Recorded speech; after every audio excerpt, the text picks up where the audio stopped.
Olá, estudantes, espero que estejam todos bem. Vou dar sequência aqui ao curso de Sociologia e só querendo lembrar que a gente está num momento importante da disciplina, porque a gente está fechando os autores básicos de Sociologia, né? A gente está fechando os autores principais, os pilares da Sociologia clássica, né? A gente falou de Marx, a gente falou de Durkheim e hoje a gente fala de Weber. Como são autores importantes, eu deixei 2 aulas de Marx disponíveis para vocês. Uma aula de Durkheim, mas eu falei para vocês que no semestre passado, no cursinho, eu dei uma aula de Durkheim também falando de pontos específicos de sua obra, né? Então vocês podem achar essa aula no YouTube, quem tiver interesse e quem puder, obviamente.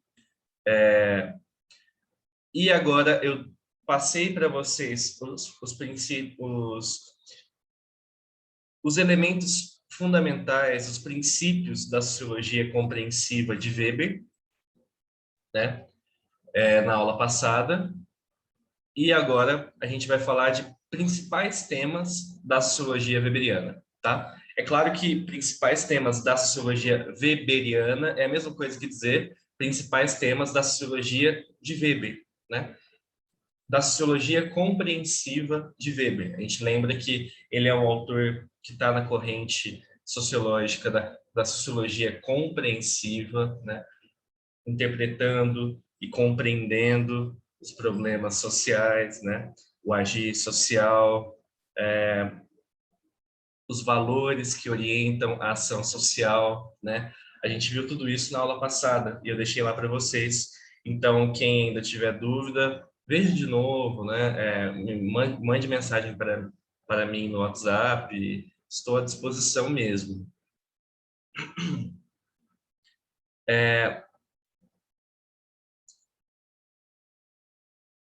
Então, gente, para começar, eu gostaria de falar para vocês.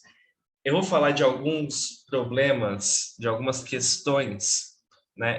Quando eu digo problemas, eu estou falando de questões mesmo, de objeto de estudo, de análises feitas por Weber, né? E eu não pretendo fazer uma aula demorada hoje, então eu vou tentar ser mais objetivo, prometo. A primeira questão que a gente vai estudar aqui é a questão dos 3 tipos puros de poder legítimo para Weber, né? Essa questão, esse problema, esse estudo de Weber está nos seus estudos políticos, de ciência política, podemos dizer assim, tá? Weber também é um autor importante na ciência política. E essa questão de poder legítimo, dominação, formas de poder na sociedade, foram questões também trabalhadas por Weber. Vocês podem ter acesso a um livro organizado por Florestan Fernandes, que eu não me recordo agora o nome, mas se vocês colocarem Florestan Fernandes, Weber, livro, vocês vão achar, né? Que é um livro que o Florestan, eu lembro que ele foi organizador dessa coletânea de textos do Weber, e lá tem as passagens de Weber, quando Weber analisa o que é poder legítimo, o que é dominação, e as 3 formas de poder legítimo. Primeiro, eu quero chamar vocês para esse tema. Os 3 tipos puros. O que é isso, tipo puro? Eu falei para vocês na aula passada.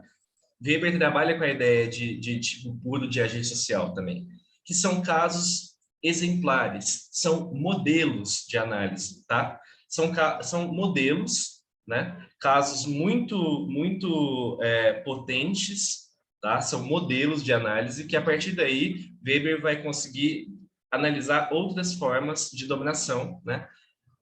Dentro dessa mesma classificação, vamos dizer assim. Mas são modelos, tá? São casos exemplares, beleza? Porque existe a ideia também em Weber de que é impossível a gente compreender tudo. E é impossível mesmo, ninguém nunca vai conseguir compreender 100% um objeto de estudo. Talvez em todas as ciências sejam assim. Então, Weber parte de casos exemplares, de modelos, né? de um todo, de uma maior, de um modelo maior, para aí chegar a outras conclusões, tá? Então, já chamo atenção para esse aspecto de tipos puros significa modelos mesmo, né? Casos exemplares, modelos, tá? O que é poder legítimo? Aqui a gente pode fazer uma diferenciação entre poder legítimo, tá? Que é dominação. Poder legítimo é dominação versus poder, né? Porque na política, na sociedade, né? Na sociedade política, a pessoa, quem mais tem prestígio social, poder, né? Ela tem poder. A pessoa, a instituição, o grupo, ela pode ter poder, mas nem sempre esse poder é legítimo, né? Por exemplo, um senhor de terras, eu não estou falando que não seja legítimo, mas vou dar um exemplo aqui que eu estou pensando agora. Um senhor de terras pode ter muito poder na vila que ele comanda, né? Mas esse poder pode não ser legítimo, no sentido de que as pessoas não aprovam esse poder, as pessoas não são tão submissas, né, a esse senhor. As pessoas muitas vezes podem, inclusive, fazer algum tipo de insurgência, podem, inclusive, se revoltar, tá? Mas o senhor de terras, o dono ali da região, tem poder. Isso é poder. O que é mais ou menos claro mesmo, né? O que a palavra já indica. Tem um poder político, um poder social muito forte. O que é poder legítimo? É quando a pessoa domina mesmo, né? Poder legítimo é uma forma de dominação, porque é legítimo, tem legitimidade, ou seja, vamos pensar agora num caso de que há uma dominação legítima. Pode ser o mesmo exemplo. Vamos supor que um dono de terras de uma vila pequena, tal, né, da região, ele tenha um poder legítimo. Quer dizer que ele domina aquela sociedade, né? E as pessoas, subalternos, né, os cidadãos que estão ali, as pessoas aprovam esse poder legítimo, né? Quer dizer, o senhor de terras passa a ter legitimidade para deter o poder, né? Então, essa é uma diferenciação importante, porque às vezes as pessoas têm poder, mas não têm legitimidade. Esse poder não tem legitimidade. Esse poder está sempre colocado em causa. Esse poder está sempre sendo ameaçado, vamos dizer assim.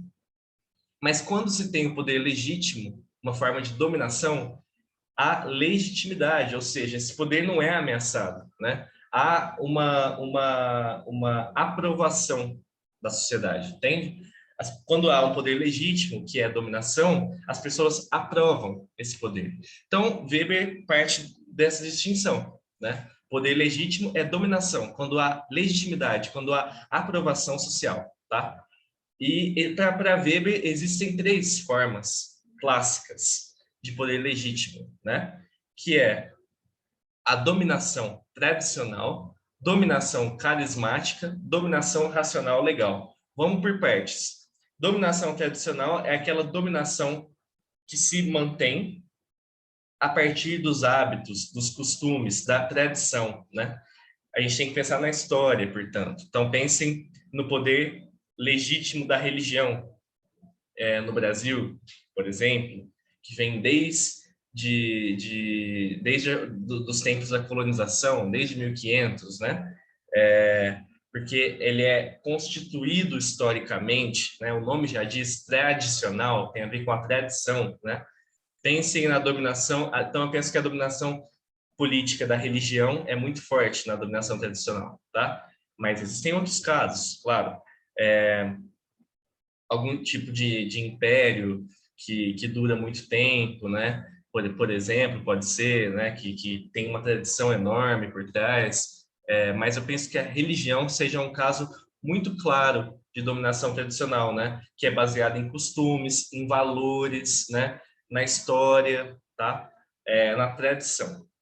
Então, lembra que a gente está falando aqui de poder político, principalmente, né? Poder legítimo político. E sim, a religião tem muito poder político, né?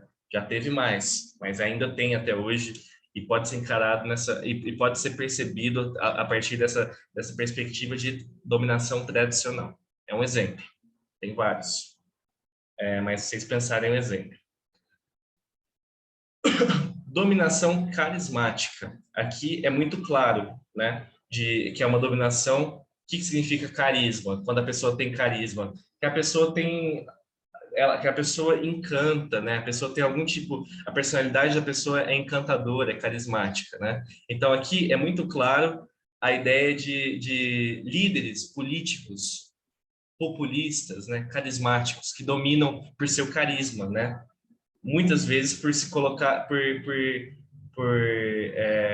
muitas vezes dominam por terem esses líderes, né, por terem aspectos, características similares à do povo.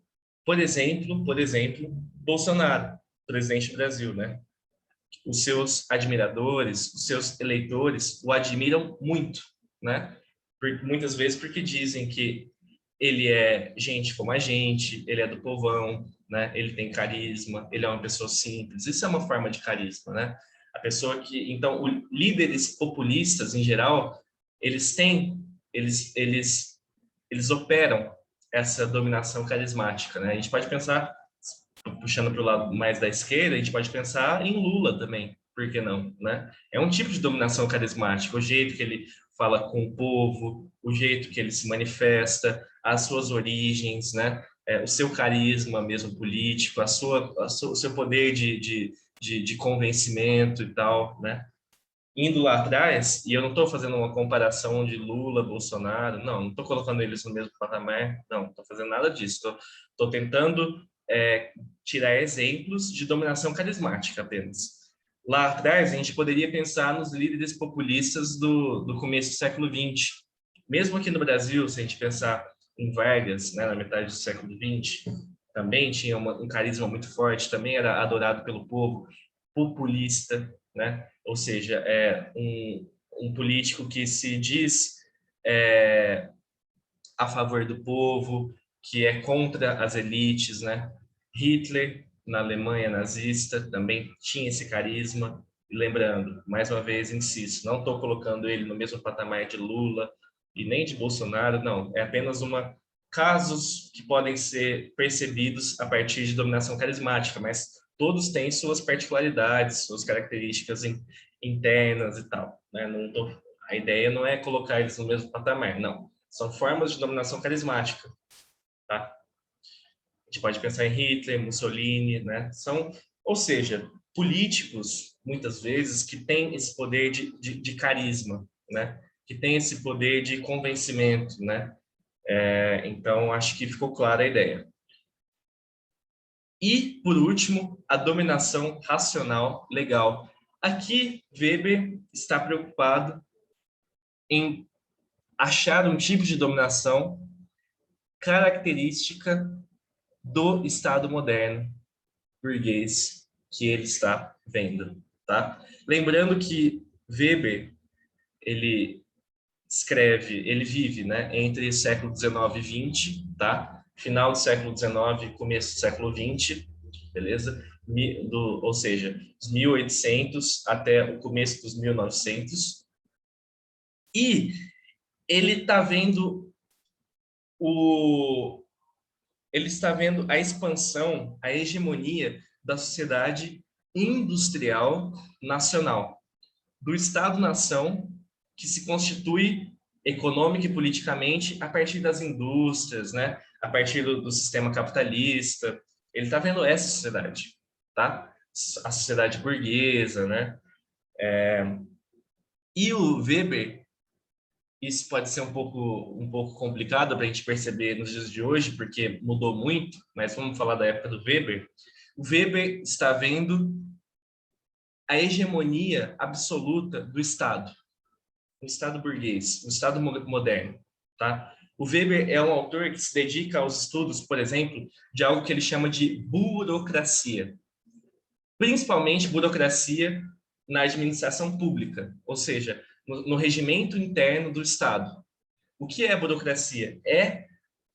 Como se constitui a administração pública, a administração do Estado, tá? E Weber, então, está vendo essa sociedade se desenvolver. Ele está vendo o desenvolvimento da burocracia, ou seja, a administração pública. né? Ele está vendo a expansão e a eficiência do Estado moderno, burguês, tá? E esse Estado, segundo Weber, é um Estado que opera a partir da dominação racional legal, tá? Então, quando vocês pensarem em dominação racional legal, é a dominação típica do Estado burguês, do Estado moderno, do Estado que Weber está vendo, tá? Um Estado que opera a partir das leis, a partir das constituições, a partir dos regimentos internos, tá? Isso existe até hoje, né? Quando você fala assim, quando você tem que fazer alguma coisa no cartório, alguma coisa no setor público, ou até privado, né? Você fala, é muito burocrático isso, né? Quer dizer que há uma série de regulamentações que a gente tem que passar, há uma série de regimentos que a gente tem que também passar, há uma série você tem que passar por formas de administração, né, disso. E aí depende do que você vai querer fazer. A questão é que hoje burocracia é entendida como algo muito lerdo, muito que atrasa muita gente, né? Que não vai e tal. Isso no Brasil é muito forte, essa ideia de que, nossa, o Brasil é um país muito burocrático. Vocês já devem ter ouvido isso. Na época de Weber, não tinha burocracia, não tinha essa ideia, tá? Na verdade, Weber diz que a burocracia é uma administração, a burocracia no Estado, né? É uma administração pública muito eficiente, tá? Muito técnica, muito eficiente, muito dinâmica, tá? É muito racional nesse sentido, tá? E por que legal? Porque é baseada em leis, em regimentos, tá?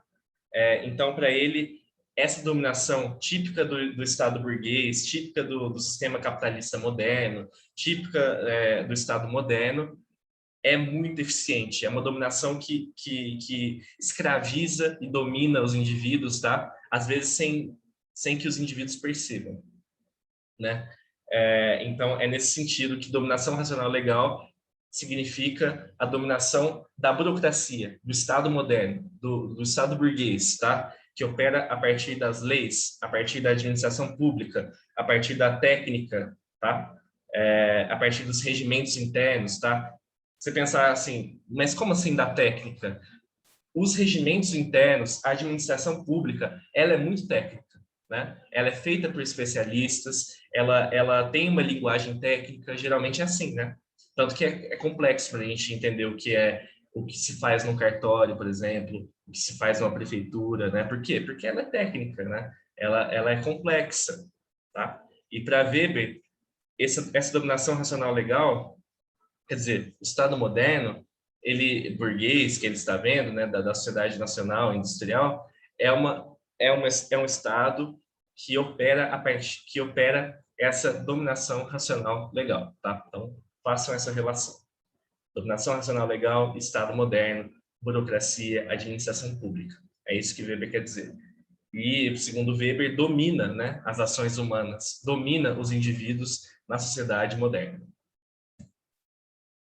E aqui a gente entra a gente entra em uma questão fundamental em Weber, que é o problema da racionalidade instrumental, mas eu vou falar sobre ele na segunda parte do vídeo. Vou fazer duas partes para não ficar tão cansativo para vocês, tá? Daqui a pouco eu volto para a segunda parte do vídeo.